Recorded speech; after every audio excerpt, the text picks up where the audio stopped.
Every several decades, there are dramatic new technologies that require a new cast of thinking, and this seems to be such a time. Dramatic shifts in geopolitics, in technology, and in institutions have yielded many efforts to rethink the relationship between media technologies and freedom. There are many rivulets to this set of ideas, and I have tried to think of these issues in part through several concepts: strategic infrastructures, strategic narratives, and the complex operations of what I have called the markets for loyalties. Let us start with strategic infrastructures. Everywhere about us, we see the material remnants of historic approaches to thinking about technology and freedom. Through them, we can assemble a catalog of techniques used to mobilize societies. Fax machines in dissident Eastern Europe, audio tapes in revolutionary Iran, flash drives in Cuba, smartphones in Egypt. Of course, these technical interventions are sometimes with the goal of expanding freedoms and sometimes with the goal of restricting them. And architects of these strategic infrastructures include those who seek a flow of images that reinforces sovereignty, those who wish to lower barriers to entry globally, those who wish to ration the import of potentially destabilizing advocacy, and those who consider their state to be vulnerable to communal violence. Of course, some architects are those who advocate a full and free independent marketplace of ideas, and this has been a dominant discourse in early discussions of the internet. And we shouldn't forget the designers of satellite systems and underwater cable structures. They too are architects of infrastructures. But it is not the hardware alone that defines a strategic infrastructure and its freedom-related potential. Cell phone towers, surveillance cameras, satellite dishes, and flickering television sets do not and never fully tell the story. One needs to know the legal and policy setting. Freedom is the combination of technologies themselves and the institutions that surround them. A few examples of information infrastructures can help explain the complex relationship to freedom. Take the satellite and cable system of Singapore, which permits large-scale access to information necessary for modern business society, but combines it with an explicit set of norms and the machinery to enforce them. The now obsolete Dutch system of allocating broadcast time to ensure pluralistic values in a society is another example.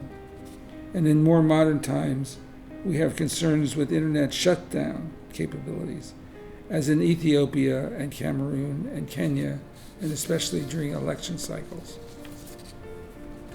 Ithiel de Solopoul wrote brilliantly about technologies of freedom, but the burden of approach I've taken is that no technology is intrinsically an instrument of freedom. Indeed, some technologies of freedom have had Trojan horse effects. By design, they have become engines of surveillance and betrayal. I turn now to what I call strategic narratives. How a society is made to think about itself influences what policy it adopts. And what we call narratives are a theater in which these positions are honed. Narratives of fear and destabilization, for example, lay the groundwork for more cautious and restricted regulatory outcomes. And narratives of freedom embolden participation and encourage entry.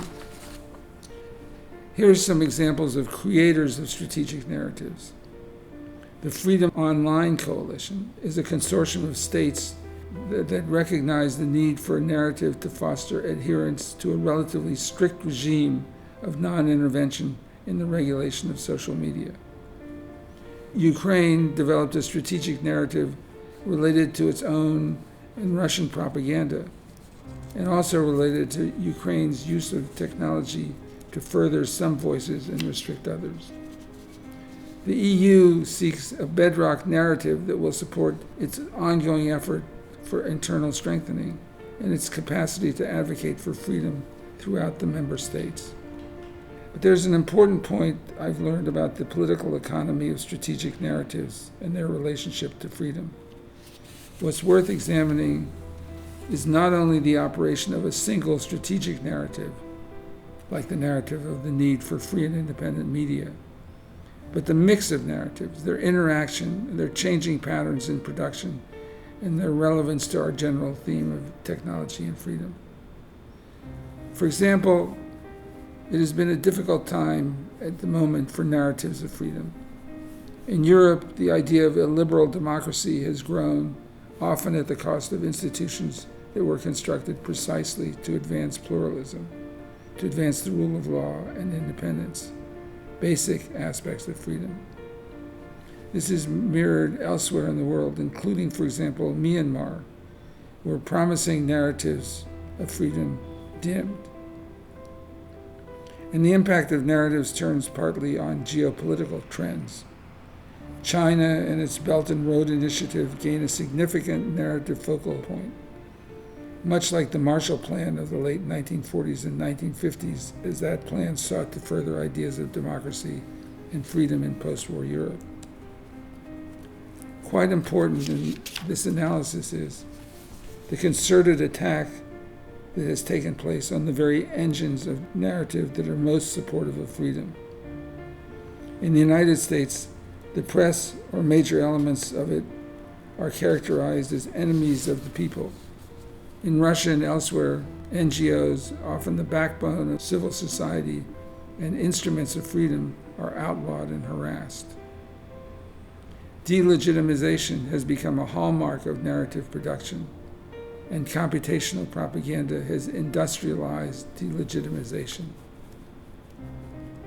We need to think more about the loci of a narrative's invention and the institutions and organizations behind the narrative. One could say that Russia invested heavily in its RT channel as a cauldron of narratives, and it has been a surprisingly effective investment. China has organized its global television network to render more available states' perspective on global news. And the U.S. has rebranded many of its efforts as the U.S. Agency for Global Media.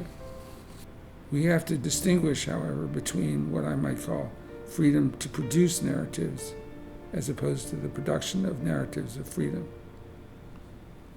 Finally, I have written in the past about markets for loyalties, where competitors for power are large-scale entities, states, religions, movements, ideologies, and political parties, all those for whom myths and dreams and history can be converted into power and wealth. In their ongoing shuffle for allegiances, these sellers use technologies, in conjunction with other tools I've mentioned, such as forced law subsidy, to expand their sway and to facilitate or limit entry for others. As I have discussed, these sellers in markets for loyalties project strategic narratives and implement strategic infrastructures to further their case. And often they organize a cartel of imagery and identity among themselves, frequently with the help of the state. The operation of such markets can help us understand the relationship between technology and freedom. Take, for example, the struggle between the center and Catalonia as a case study in how a market for loyalty works here in Spain, and how vying sellers use a repertoire of tools to alter the passions of audiences in the market. The center, we can call it Madrid, at many points used law, force, subsidy, and technology to drive home the idea of a more unified Spain, limiting the capacity of the Catalan movement to expand and entrench. And when, as in Barcelona, a pro-independence party was in control, it used its authority and leverage similarly, deploying technology such as control of public television and other mechanisms to reshape political allegiances. Freedom has a specific meaning in each such market.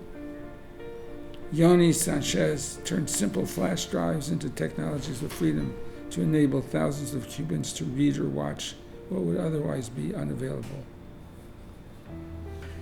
One more example of the relationship of law to technology will be helpful. Many sellers in markets for loyalties rely on an important principle in Article 19 of the International Covenant on Civil and Political Rights. There, the right to receive and impart information is applicable explicitly, regardless of frontiers. But we've lately seen the impact and influence one state or strategic communicator can have in the flow of information in another state. We've seen transfrontier propaganda play a large role in Ukraine and in the U.S. election. In the next decades, if information warfare and propaganda expand, what control will the home state demand? In other words, what is the future of the regardless of frontiers principle, and who should decide? I choose this principle to discuss because we may in fact be in for a period of information mercantilism. In a period of populism, some political leaders emphasize control of immigration as a necessary element of statehood. And similarly, there's a populist turn in control of the export and import of goods. States asserting sovereignty will increasingly use borders to restrict, even more than now, the flow of ideas. States act, justly or not, to immunize their population from what they consider destabilizing ideas and advocacy, often to maintain power. Picasso's monumental Guernica is one of the most famous and powerful paintings of the 20th century. It was painted by the artist in response to the bombing and near annihilation in 1937 of a small Spanish town in the Basque Country. The bombing by the Nazis was authorized by Franco for testing of German technology for aerial warfare. I think of this painting as a meditation on anxiety in the face of the brutal technologies then being unleashed. Why show this painting? For me, it captures the desperate unease with onrushing technology and its potential to crush the human spirit. It is about the power of creativity and resistance. We are at a different moment of a different onrushing technology in a differently uncertain world. Guernica could be a metaphor for our efforts as scholars and citizens or citizen scholars. Sounding an alarm, reaching beyond the ordinary, absorbing and reflecting the perils of dangerously collapsing norms. In the search for technologies of freedom, there is need to help a wounded society cope with dramatic and bewildering change.